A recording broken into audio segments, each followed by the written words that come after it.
ఇందు మూలంగా వివిధ రకముల చేయూత మరియు ఆసరా పెన్షన్లు అనగా వృద్ధాప్య పెన్షను, వితంతు పెన్షను, వికలాంగుల పెన్షను, చేనేత కార్మికుల పెన్షను, కల్లుగీత కార్మికుల పెన్షను మరియు ఒంటరి మహిళల పెన్షన్లు పొందు పెన్షన్దారులకు పత్రికాముఖంగా తెలియజేయనది ఏమనగా తేదీ 21/8/2024 నుండి తేదీ 28/8/2024 వరకు పెన్షన్లను బట్వాడా చేయబడునని పోస్టల్ శాఖ వారు తెలియజేసినందున ఇట్టి విషయమును పెన్షన్దారులు గమనించి పెన్షన్ను పొందవలసిందిగా కోరనైనది.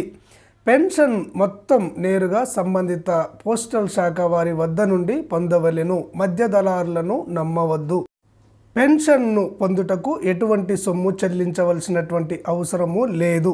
పెన్షన్ మొత్తము సొమ్ము 16 రూపాయలతో సహా అడిగి తీసుకోవలెను అని చెప్పేసి డిఆర్డిఏ పీడీ గారు పత్రికాముఖంగా తెలియజేయడం అనేది జరిగింది. ఎవరైనా కానీ ఇక్కడ 2016లో 16 రూపాయలు ఇవ్వకున్నా, 4016 రూపాయల్లో వికలాంగులకు 16 రూపాయలు ఇవ్వకున్నా కానీ మీరు జిల్లా డిఆర్డిఓ గారికి కంప్లైంట్ చేసినట్లయితే అట్టి వారిపైన చట్ట ప్రకారము చర్య తీసుకోవడం అనేది జరుగుతుంది.